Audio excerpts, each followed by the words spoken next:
Good evening.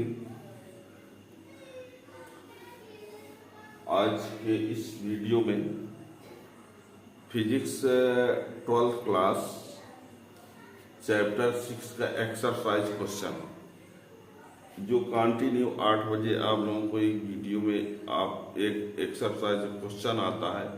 तो आज का जो क्वेश्चन है वो exercise question number 6.2 12th class physics NCERT. इसमें क्वेश्चन क्या कह रहा है, क्वेश्चन में ये दो डायग्राम बने हुए हैं और इन दो डायग्राम में ये बताया गया है कि ये जो शेप बना हुआ है ये शेप ये शेप वृत्ताकार होने की कोशिश कर रहा है, वृत्ताकार आकृति में बदलने का प्रयास कर रहा है, वृत्ताकार आकृति में बदलने का प्रयास कर रहा है।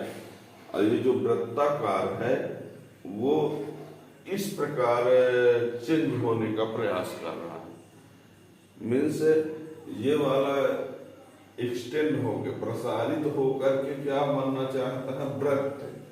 और ये जो वृत्त है वो क्या हो संकुचित होकर के इस आकृति में आने का प्रयास कर रहा है, ऐसे से इस प्रकार बनने का प्रयास कर रहा है, ये वृत्ताकार आकृति में बदलने का प्रयास कर रहा है। तो दोनों केस में प्रेरित विद्युत धारा की दिशा क्या होगी ये बताना है। बुक से आप क्वेश्चन देख सकते हैं, लेकिन वो क्वेश्चन की मीनिंग यही है, यानी एक्सरसाइज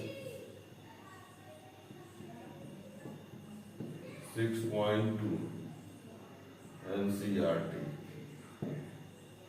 ठीक, एक्सरसाइज 6.2 एनसीईआरटी क्लास 12 का दूसरा नंबर क्वेश्चन है ये, है ना। 6.2 क्वेश्चन है और इसमें यही बताया गया है कि ये आकृति जो है वृत्ताकार आकृति में बदलने का प्रयास करती है और ये वृत्ताकार आकृति जो है वो संकुचित होकर इस आकृति में बदलने का प्रयास कर रही है। तो दोनों केस में प्रेरित विद्युत धारा की दिशा क्या होगी।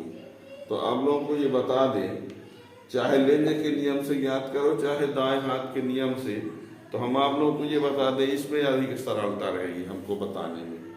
ये बता दें, यदि हम ये दाएं हाथ के अंगूठा, तर्जनी और मध्यमा को ऐसे फैलाएं, पहले समझ लीजिए इसको, इस रूल को अलग से जानना है तो प्लेलिस्ट में अलग से भी दिया गया।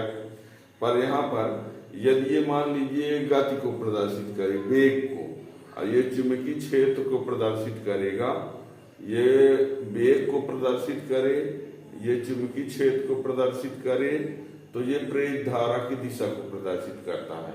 ये वेग, ये चुंबकीय क्षेत्र, ये प्रेरित धारा। तो जैसे ये बदलने का प्रयास कर रहा है, गोलाकार आकृति में बदलना चाह रहा है, तो ये पोर्शन ऐसे जाएगा, है ना, ये ऊपर इधर इस साइड में जाएगा, ये इस साइड में जाएगा। और ये क्रॉस साइन जो है वो चुंबकीय क्षेत्र की दिशा अंदर की तरफ है, ये क्रॉस साइन चुंबकीय क्षेत्र की दिशा अंदर की तरफ है। तो यदि हम ये वाला रूल लगाते हैं, देखिए, तो ये जो तर्जनी है वो चुंबकीय क्षेत्र को बताती है, ठीक है ना।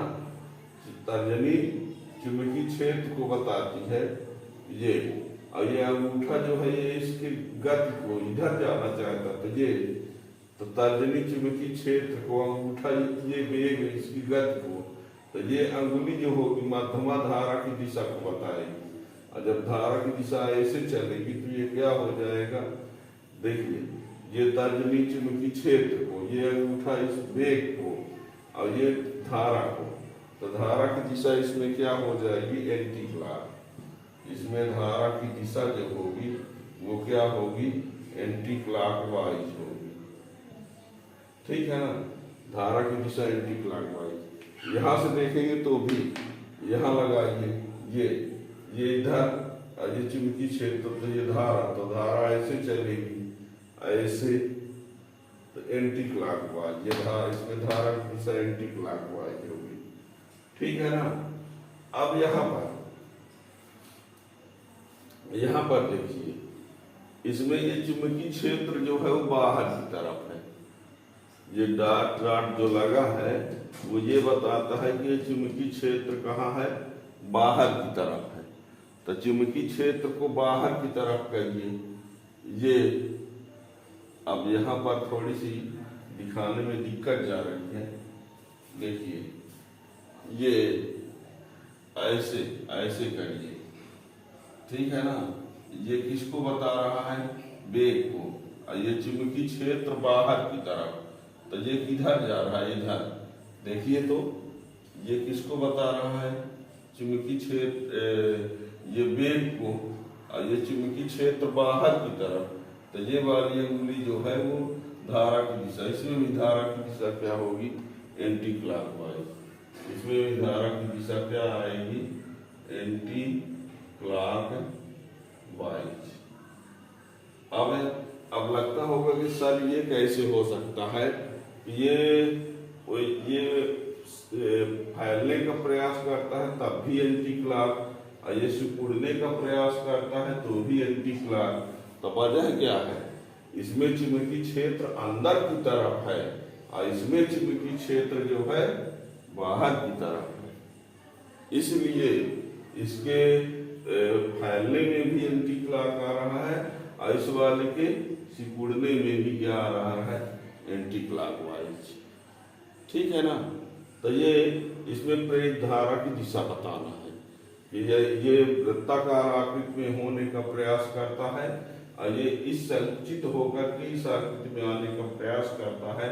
तो दोनों केस में प्रेरित धारा की दिशा क्या होगी तो हमने बता दिया। ये रूल जानते रहेगा अच्छे से। ये चुंबकीय क्षेत्र को बताए, ये वेग को, जैसे ये इधर गया था वेग, है ना। तो ये प्रेरित धारा की दिशा होती है। तो इसमें एग्जाम्पल 6.2 में इसमें भी एंटी क्लॉक धारा की दिशा होगी, इसमें भी एंटी क्लॉक धारा की दिशा होगी, प्रेरित धारा की दिशा। ठीक है ना।